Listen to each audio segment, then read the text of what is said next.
This is question number 4 of the mark work and this is from set theory. Operations on set का ये question है जिसमें हमें D Morgan's law proof करना था। ये बेसिकली पार्ट ए और ये जो पार्ट बी है इसको हम डी मोगन्स लॉ कहते हैं। हमने ये चीज़ लेक्चर में डिस्कस नहीं की थी क्योंकि D Morgan's law is not a part of your syllabus. बस इसमें मुझे सिर्फ तुम लोगों को सेट ऑपरेशंस रिवाइज करवाने थे, इसलिए मैंने ये क्वेश्चन दिया था ताकि मुझे पता चल सके कि आपको सेट ऑपरेशन समझ में आए, आपको पता चल सकता है, मुझे पता चले कि आपको यूनियन निकालना आता है, आपको इंटरसेक्शन निकालना आता है, आपको कॉम्प्लीमेंट निकालना आता है। तो उसके लिए मैंने ये क्वेश्चन आपको मार्क वर्क में दिया था। बेसिकली इसमें करना कुछ नहीं था। वेरीफाई का मतलब होता है ये ट्रू है, these two statements are true, you just have to verify them by a working। आपको वर्किंग से प्रूफ करना है कि ये दोनों स्टेटमेंट्स जो हैं ये ट्रू हैं, ये बेसिकली ट्रू हैं। ठीक है, तो हमारे पास कुछ डाटा था, हमारे पास एक यूनिवर्सल सेट था that is A B C D E F G. हमारे पास एक सेट ए था जिसके members A C F G and we have a set B that has members F G B and D. हमारे पास दो parts थे। The first part was A union B whole complement is equals to A complement intersection B complement. हमें पहले इसको verify करना था। और हमारे सेकंड पार्ट में हमारे पास था A intersection B whole complement is equals to A complement union B complement. देखो बड़े आसान से ही है। अगर यहाँ यूनियन आ रहा है तो यहाँ इंटरसेक्शन आ रहा है। अगर होल पे कॉम्प्लीमेंट है तो यहाँ जो है वो दोनों पे इंडिविजुअल कॉम्प्लीमेंट है।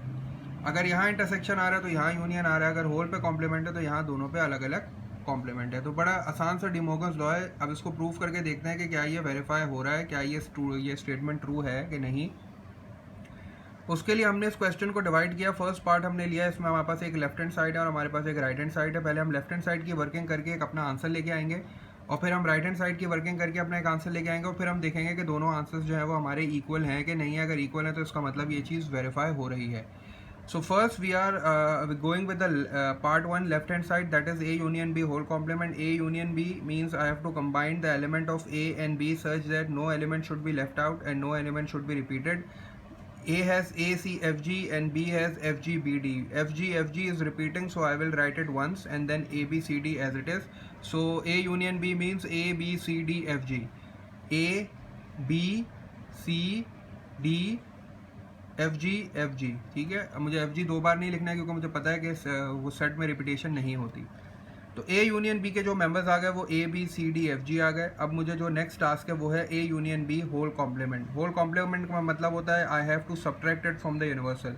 मुझे इस ए यूनियन बी को यूनिवर्सल में से सब्ट्रैक्ट करना है। यूनिवर्सल के मेंबर्स मेरे पास A B C D E F G हैं, वो मैंने सारे मेंबर्स लिख दिए। ए यूनियन बी के मेंबर्स मेरे पास A B C D F G है, वो भी मैंने लिख दिया। और फिर मुझे पता है सब्ट्रैक्शन के लिए आई have to cancel out the common elements. मुझे कॉमन एलिमेंट्स को कैंसिल आउट करना है और फिर मुझे सिर्फ ये देखना होता है कि पहले ब्रैकेट में क्या बचा है। I just have to look at the first bracket और फर्स्ट ब्रैकेट में मेरे पास सिर्फ ई रिमेनिंग था। तो the answer of A union B whole complement is E.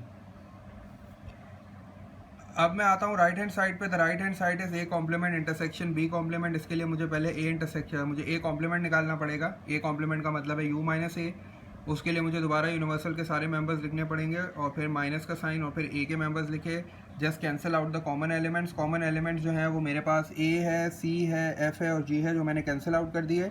And I just have to look at the first bracket. First bracket में मेरे पास सिर्फ बी डी ई बचे थे, तो ए कॉम्प्लीमेंट के मेंबर्स जो है वो बी डी ई हो गए। The next thing I have to find B complement. B complement के लिए मैंने सिंपल सा फॉर्मूला यूज़ किया यू माइनस बी। फिर मैंने यू माइनस बी में देखा कि यूनिवर्सल और बी में कौन कौन से कॉमन एलिमेंट्स हैं। तो एफ और जी कैंसिल आउट हो गए, बी और डी कैंसिल आउट हो गए। तो मेरे पास जो बचे वो बचे ए सी और ई। तो बी कॉम्प्लीमेंट के जो मेंबर्स थे वो बच गए मेरे पास A C and E. The last task is basically I have to find the intersection of A complement, B complement, A complement और B complement में मुझे ये देखना है कि कॉमन एलिमेंट कौन सा है। तो मेरे पास जो कॉमन एलिमेंट आ रहा था वो सिर्फ E आ रहा था। और अब मैं देखूंगा तो मेरी लेफ्ट हैंड साइड का आंसर भी सिर्फ E था और राइट हैंड साइड का आंसर भी सिर्फ E है। तो इसका मतलब है कि मैंने फर्स्ट पार्ट को वेरीफाई कर लिया because both the answers of the left hand side and the right hand side is equals to E। तो मैंने ये वेरीफाई कर दिया पार्ट ए। पार्ट बी को भी इसी तरह मैंने वेरीफाई किया है। पार्ट बी में मेरे पास ए इंटरसेक्शन बी था, तो मैंने पहले देखा ए इंटरसेक्शन बी में मेरे पास सिर्फ दो एलिमेंट्स आ रहे थे, एफ और जी।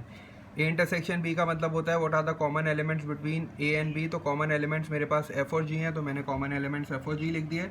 And in the next part I have to find whole complement. Whole complement के लिए मुझे ये देखना है कि other than A intersection B, F और जी के अलावा यूनिवर्सल में कौन से मेंबर्स हैं। ठीक है, ये बिल्कुल उसी तरह कट आउट करके होगा लेकिन मैंने डायरेक्ट कर दिया है। तो मुझे ये देखना है कॉम्प्लीमेंट का मतलब था अदर देन का मतलब एफ और जी के अलावा यूनिवर्सल में और कौन कौन है, तो एफ और जी को मैं हटा दूंगा, तो मेरे पास कौन से मेंबर्स बन जाएंगे, ए बी सी डी ई। तो मैंने यहाँ लिख दिया ए बी सी डी ई। ये जो है बेसिकली मेरी लेफ्ट हैंड साइड का आंसर हो गया। राइट हैंड साइड के लिए A complement union B complement निकालना है। ए कॉम्प्लीमेंट मैं पिछले पार्ट में निकाल चुका हूँ, वो मैंने ऊपर से कॉपी कर लिया। B D E, B complement भी मैं निकाल चुका हूँ। ए सी ई वो मैंने दोनों देख के लिख लिए हैं। Since I have to find the union, union का मतलब होता है मुझे दोनों को कंबाइन करना है, और मैंने जब दोनों को कंबाइन किया तो ए बी सी और डी तो मेरे पास सिंगल सिंगल थे। ए ई मेरे पास 2 बार रिपीट हो रहा था, लेकिन मुझे रिपीटेशन नहीं चाहिए, तो मैंने ए बी सी डी ई जो है वो A complement union B complement का आंसर लिख दिया। और जब मैंने दोनों साइड्स को देखा तो लेफ्ट हैंड साइड और राइट हैंड साइड दोनों की वैल्यूज एक्जैक्टली एक जैसी आ रही थी, A B C D E, A B C D E, जो ये बात प्रूव करता है कि डी मोगन्स लॉ का जो सेकंड पार्ट है वो भी बिल्कुल ट्रू है, और वो मैंने अपनी वर्किंग से वेरीफाई कर दिया है। So this was all about question number 4, जिसमें थोड़ी सी वर्किंग चाहिए थी, लेबोरियस पार्ट था, लेकिन ये है just to check your concepts की यूनियन इंटरसेक्शन कॉम्प्लीमेंट किस तरह फाइंड आउट करते हैं, तो वो इसके लिए बड़ा एक अच्छा क्वेश्चन था। आई होप ये क्वेश्चन आपको समझ में आ गया होगा। अगर नहीं आया तो you can write it in the comment box, फिर हम इस पर 1-2 क्वेश्चंस और डिस्कस कर लेंगे सप्लीमेंट्री वर्कबुक से।